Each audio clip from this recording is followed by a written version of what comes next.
નમસ્કાર વિદ્યાર્થી મિત્રો, જય સ્વામિનારાયણ. આપણે ધોરણ 12 વિષય મનોવિજ્ઞાન એની અંદર પાઠ 9 જ શરૂ કરેલો હતો.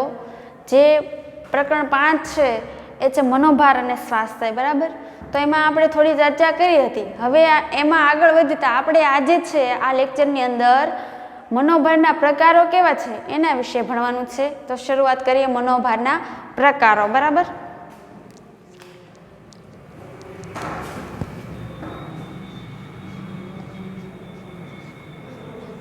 મનોભારના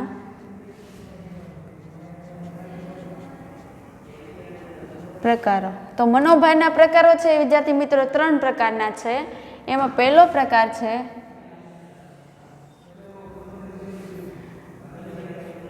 હતાશા એટલે કે ચિંતા. આ પહેલો પ્રકાર. બીજો પ્રકાર છે એ છે સંઘર્ષ.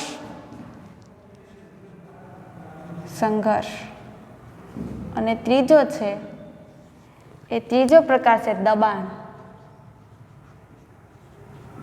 આ 3 જે બાબત છે એના આધારે છે વ્યક્તિ અવારનવાર છે એ મનોભાર અનુભવતી હોય છે.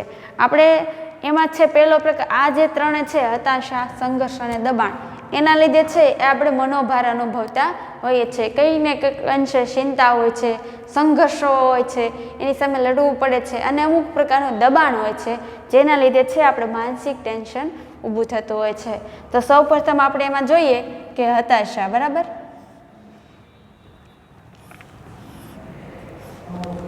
તો હતાશા એટલે શું?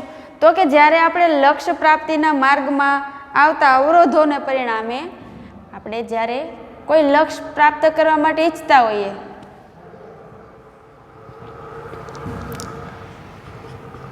લક્ષ્ય પ્રાપ્તિના માર્ગમાં આવતા જે અવરોધો છે, જે વિક્ષેપો છે, એના પરિણામે શું? તો કે આપણે લક્ષ્ય સુધી પહોંચતા નથી. અવરોધોના પરિણામે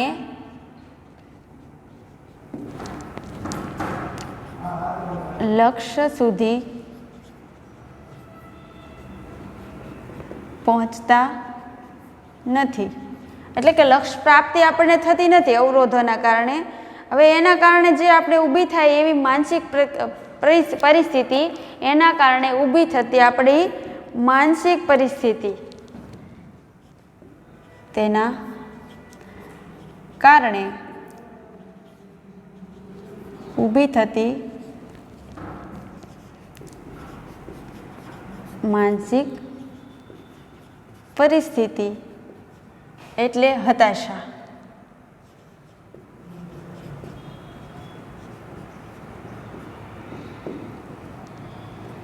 વ્યાખ્યા બહુ સારી છે, યાદ રહે એવી છે કે જ્યારે આપણે લક્ષ્ય પ્રાપ્ત કરવા માટે, કોઈ ધ્યેય છે એ પ્રાપ્ત કરવા માટે આપણે કાર્ય કરતા હોઈએ છીએ, ત્યારે એ ધ્યેય પ્રાપ્તિને આડે માર્ગમાં આવતા અવરોધો, વિક્ષેપો, મુશ્કેલીઓ, જેના પરિણામે આપણે જે લક્ષ્ય જે ધાર્યું છે એના સુધી આપણે પહોંચી શકતા નથી. હવે એ ન પહોંચી શકવાના કારણે આપણે જે ઊભી થતી માનસિક પરિસ્થિતિ, જે ચિંતાલક્ષી હોય છે, એને આપણે હતાશા તરીકે ઓળખીએ છીએ. બરાબર, માનવી પ્રેરણાથી પ્રેરાઈને વર્તન કરે છે. આપણું વર્તન છે એ પ્રેરણાના આધારે થાય છે. શેના આધારે? તો કે પ્રેરણાને આધારે. કોઈ બી પ્રેરણા હોય ત્યારે વ્યક્તિ વર્તન કરવા પ્રેરિત થતું હોય છે. એટલે પહેલાં પ્રેરણા, એના આધારે વર્તન કરવા દોરાય છે. અને જ્યારે આ જોઈએ તો પ્રેરણા શારીરિક, માનસિક અને સામાજિક. હવે આ પ્રેરણા છે એ કેવી હોય છે? તો કે શારીરિક હોય છે, સામાજિક અને માનસિક. આ સિવાય ચોથો પણ પ્રકાર છે જે છે આવેગિક. આ બધી છે આપણે પ્રેરણા છે. કોઈક ને કોઈક અંશે આપણે છે આ પ્રેરણાઓ છે એને તૃષ્ટ કરવા માટે, એને પૂર્ણ કરવા માટે આપણે છે કાર્ય કે વર્તન કરતા હોઈએ છીએ. જેમ કે શારીરિક પ્રેરણા, તો તમને ભૂખ લાગી છે તો તમે ખોરાક શોધશો, એ ખોરાક શોધવાનું વર્તન કરશો. સામાજિક પ્રેરણા તમે પ્રતિષ્ઠા માન મોભો છે એ ઊંચો લાવવા માટે કંઈક ને કંઈક છે એ વર્તન કરતા હોય છે. માનસિક તો તમારી જે માનસિક છે એ સુખ આનંદ ઉલ્લાસ આ બધું છે એના માટે તમે પણ કંઈક ને કંઈક છે એ પ્રવૃત્તિઓ કે વર્તન કરતા હોય છે. આવેગિક છે એ પ્રમાણે પણ તમે છે એ વર્તન કરતા હોય છે. જેમ કે જેમાં ઈચ્છાઓ છે એ બધી ઈચ્છાની અભિવ્યક્તિઓ છે એ પૂર્ણ માટે પ્રેરણા છે એ આપણે પ્રેરિત કરે અને એ પ્રમાણે આપણે વર્તન કરતા હોય છે. આ બધા છે પ્રેરણાના પ્રકાર છે. આવી પ્રેરણા છે એ વ્યક્તિને છે વર્તન કરવા માટે દોરે છે કે ધકેલે છે કે પ્રેરે છે. બરાબર. હવે બને છે શું તો કે આ પ્રેરણાને જરૂરિયાત પૂર્ણ કરવા વ્યક્તિ લક્ષ્ય પ્રાપ્તિ કરવા માટે પ્રયત્ન કરે છે. હવે આ બધી પ્રેરણા છે એમાંથી એકાદી પ્રેરણા, ધારો કે આપણે શારીરિક લઈએ તો એમાં ભૂખ, તો તમે આપણે ખોરાક એક પ્રેરણા થઈ તો એના ખોરાક મેળવવા માટેનું તમે વર્તન કરો છો. હવે એ વર્તનમાં શું કરો છો તો કે તમારું લક્ષ્ય પ્રાપ્ત શું છે? લક્ષ્ય પ્રાપ્તિ શાની? તો કે ખોરાક, ભૂખ, એના લીધે આપણે જે ખોરાક પ્રાપ્ત કરવો એ લક્ષ્ય પ્રાપ્તિ. ખોરાક પ્રાપ્તિ એ લક્ષ્ય પ્રાપ્તિ.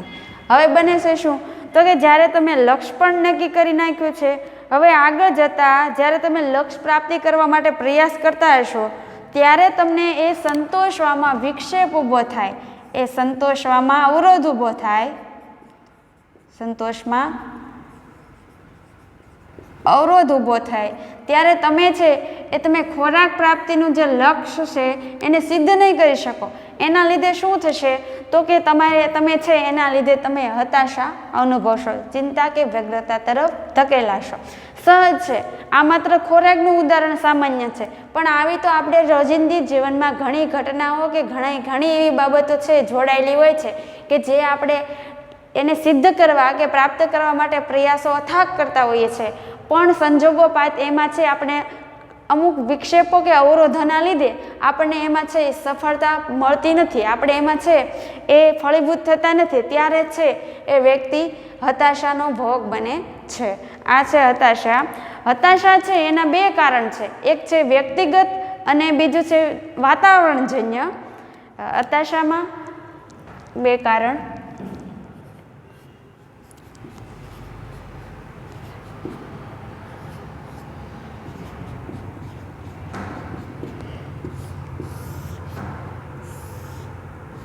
તો કે એક છે એ હતાશા છે વ્યક્તિગત હોય છે અને બીજી છે વાતાવરણજન્ય. વ્યક્તિગત અને વાતાવરણજન્ય. આનું ઉદાહરણ લઈએ તો કે વ્યક્તિગત હતાશા કેવી હોય છે કે જ્યારે વ્યક્તિ છે એ ખુદ કોઈક મોડેલને લઈને કોઈ મહત્વની જે હસ્તી હોય એના આધારે જે છે એ કાર્ય કરવા માટે એનું વિચારે. હવે ધારો કે તમે એમ કહો કે મારે સ્વામી વિવેકાનંદ બનવું, મારે રવિન્દ્રનાથ ટાગોર બનવું, તો આવા જે લક્ષણો છે એ વ્યક્તિગત રીતે તમારામાં અંશત આંતરિક રીતે પડેલા ન હોય અને તમે આવું વિચારો ત્યારે શું થશે તો કે તમે એમાં સફળ ન થાવ એના લીધે તમે શું તો કે હતાશા અનુભવશો. જે વસ્તુ આપણામાં પડેલી નથી એ વસ્તુને અનુરૂપ વિચારસરણી કે આગળ વધવાનો જે તમે વિચાર છે રજૂ કરો તમારી અંદર, એના લીધે તમને જે નિષ્ફળતા મળે છે એ છે વ્યક્તિગત હતાશા.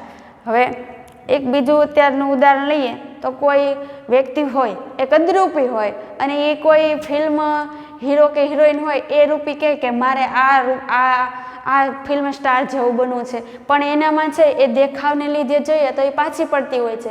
તો આવું જ્યારે બને છે ત્યારે વ્યક્તિ શું તો કે હતાશા પામે છે. એટલે કે એનામાં જે વસ્તુ રહેલી નથી અને એને રહેલી ન હોવાથી તે છે એ હતાશા અનુભવે છે.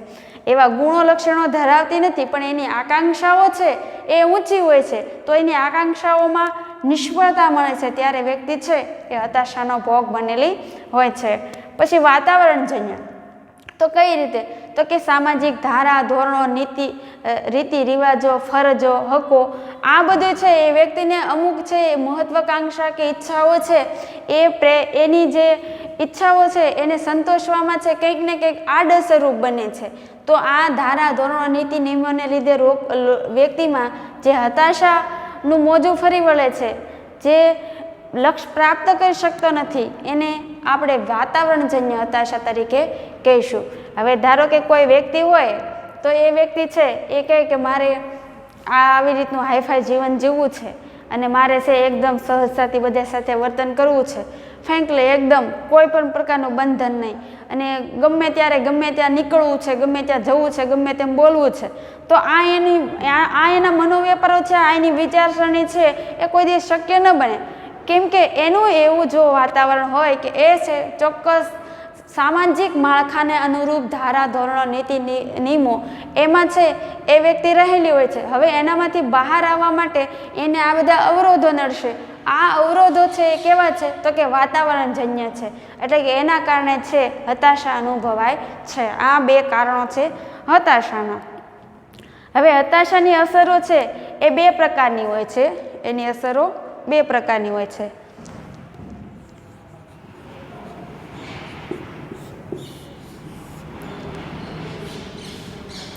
એક હળવી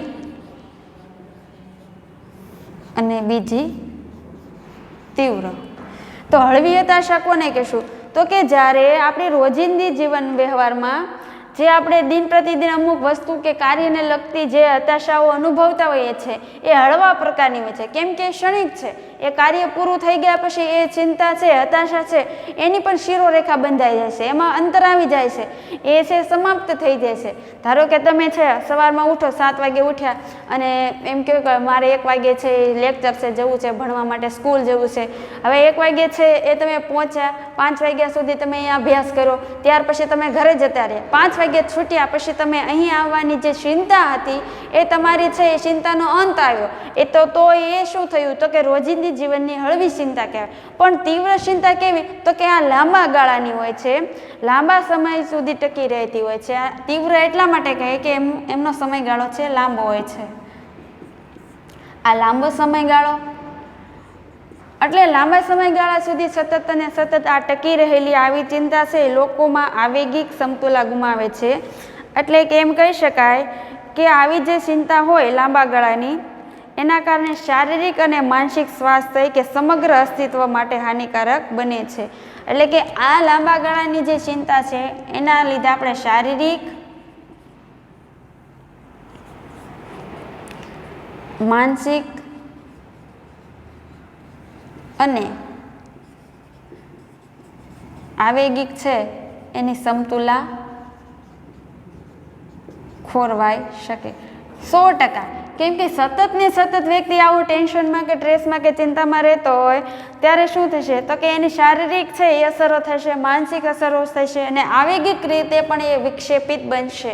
એટલે એમાં એની જે સમતુલા છે, આખું શેડ્યુલ છે જીવન વ્યવહારનું, શારીરિક, માનસિક અને આવેગિક આ બધી દ્રષ્ટિએ એમાં કંઈક ને કંઈક ક્ષતિઓ પહોંચશે. એટલે તીવ્ર ચિંતા છે, તીવ્ર હતાશા છે એ હોવી ન જોઈએ. એટલે કે આવી બધી છે એ હતાશાના પ્રકાર, મનોભારના પ્રકારમાં આપણે જોયું પહેલાં હતાશાની વ્યાખ્યા, હતાશા છે એની આખી પ્રક્રિયાત્મક બાબત અને હતાશાના કારણો અને હતાશાની અસરો. આ જોયા પછી હવે આગળ આપણે જોઈએ સંઘર્ષ. બીજો પ્રકાર છે એનો સંઘર્ષ.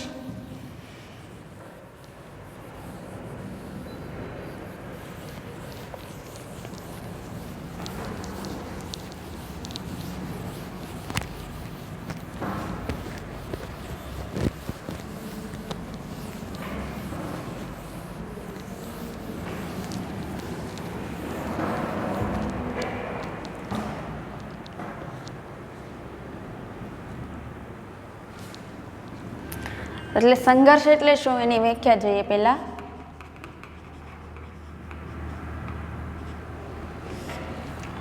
તો કે સામાન્ય રીતે જ્યારે વ્યક્તિ પાસે બે વિકલ્પો હોય, બે કે તેથી વધારે વિકલ્પો હોય ત્યારે શું તો કે બંને વિકલ્પોમાંથી કંઈક વિકલ્પ એને પસંદ કરવાનો હોય. બે કે બેથી વધારે વિકલ્પ રહેલા હોય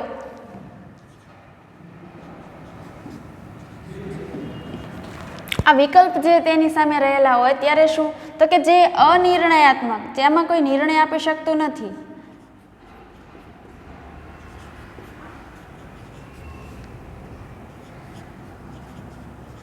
અનિર્ણયાત્મક પ્રક્રિયા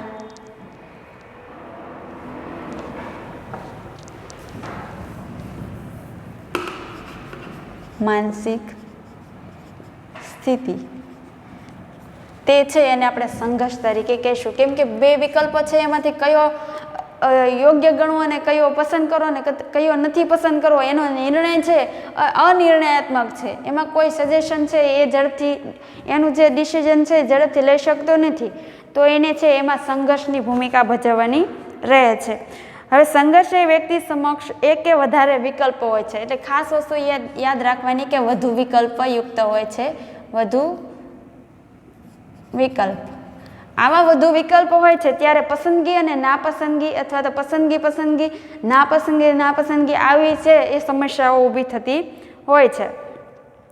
હવે એકની પસંદગી કરવી સરળ હોતી નથી, ત્યારે માનસિક સંઘર્ષ ઊભો થતો હોય છે. જો આ સંઘર્ષ લાંબા સમય સુધી ટકે તો વ્યક્તિ આવેગિક સમતુલા ગુમાવે છે. એટલે કે આવો જે સંઘર્ષ છે એ લાંબા સમય સુધી ટકે તો છે વ્યક્તિ આવેગિક સમતુલા ગુમાવે છે.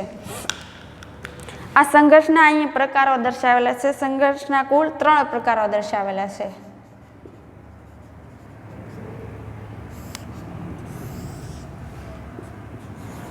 પહેલું છે અભિગમ સંઘર્ષ,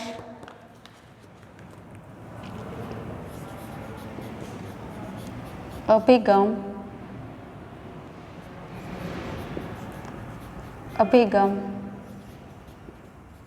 સંઘર્ષ. બીજો છે વિગમન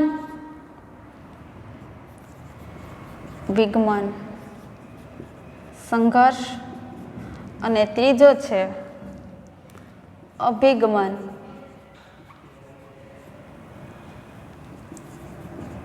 વિગમન સંઘર્ષ. તો આને ક્રમિક રીતે આપણે જોતા જઈએ કે કયા અભિગમમાં છે એ પસંદગી પસંદગી છે. બરાબર. વ્યક્તિ સમક્ષ જ્યારે બે વિકલ્પો હોય છે અને બંને વિકલ્પો છે ને નાપસંદ હોય પરંતુ બેમાંથી એકની તો પસંદગી કરવી જ પડે, આવી જ્યારે સ્થિતિ ઊભી થાય ત્યારે વિગમન સંઘર્ષ તરીકે ઓળખવામાં આવે છે. એટલે આપણે અહીં કહીશું કે બે વિકલ્પ, બંને વિકલ્પની કેવી, તો કે નાપસંદગી, પણ એમાંથી કોઈ બી એક તો વિકલ્પ એને પસંદ કરવાનો જ છે. તો આવી જ્યારે સ્થિતિ ઊભી થાય ત્યારે અભિગમ સંઘર્ષ ઊભો થાય એમ કહેવાય છે. દાખલા તરીકે રજાના દિવસોમાં મિત્રો સાથે ફરવા જવું કે કુટુંબના સભ્યો સાથે રહેવું, આ બે વિકલ્પો હોય તો રજા છે એમાં ક્યાંય જવું નથી ને અહીંયા ઘરે એને ગમતું નથી, તો આમાં છે બંને છે આ વિકલ્પ છે બંને એને નાપસંદ જ છે, નથી ગમતા, છતાં પણ એમાંથી એને કંઈક છે એને સિલેક્ટ કરવું જ પડશે. તો એ વસ્તુ છે એ શેમાં ફેરવાશે, તો કે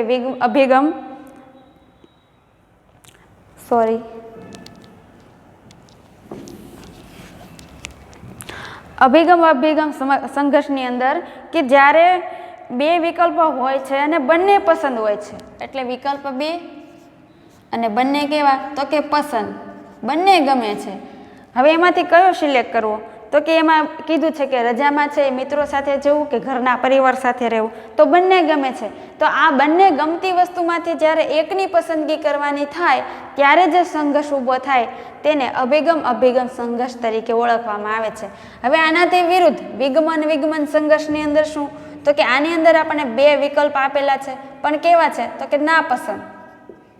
તો આ નાપસંદ છે એમાંથી કોઈ એક તો લેવાનો જ છે, ત્યારે છે સંઘર્ષનો ભાવ ઊભો થાય છે, એ વિગમન સંઘર્ષ થશે.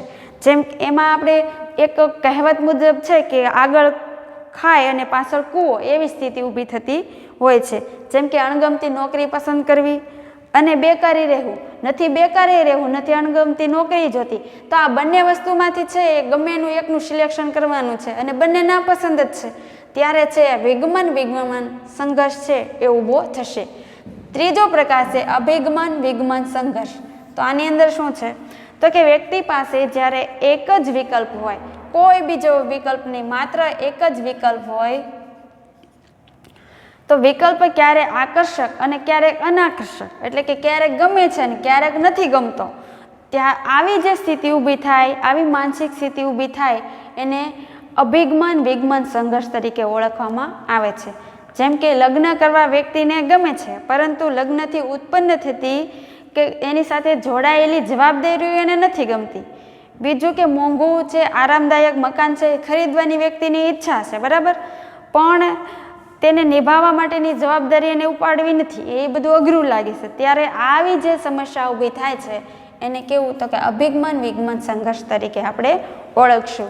આ થયું સંઘર્ષની વ્યાખ્યા, એને અનુરૂપ જે સમજૂતી અને લાંબા ગાળા માટે આવેગિક છે અસમતુલા ગુમાવે છે. જેવો લાંબા ગાળે આવી સંઘર્ષ વ્યક્તિ અનુભવે તો એ છે એ આવેગિક સમતુલા છે એની ખોરવાતી હોય છે. અને સંઘર્ષના મુખ્ય 3 પ્રકારો: અભિગમન સંઘર્ષ, વિગમન સંઘર્ષ, અભિગમન સંઘર્ષ, અને એનો જે વિકલ્પલક્ષી સમજૂતી છે એ મેળવી. ત્યાર પછી ત્રીજો પ્રકાર છે મનોભારનો ત્રીજો પ્રકાર, દબાણ.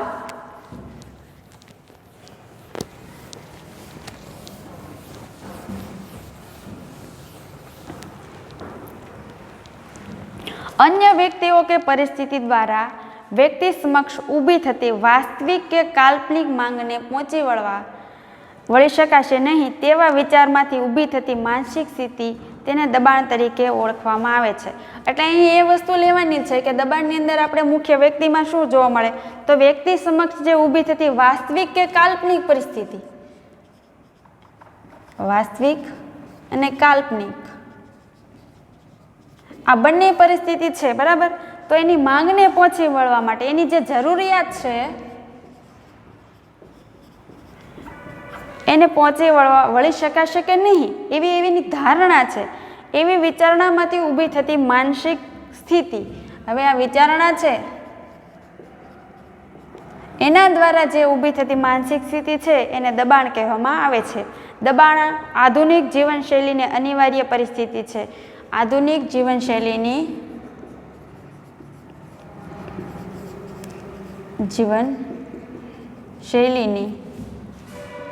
અનિવાર્ય સ્થિતિ છે. કઈ રીતે? અને દબાણે અનેક પ્રસંગો ઊભા થતા હોય છે.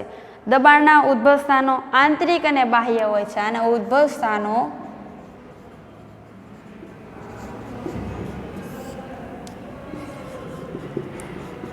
આંતરિક અને બાહ્ય હોય છે.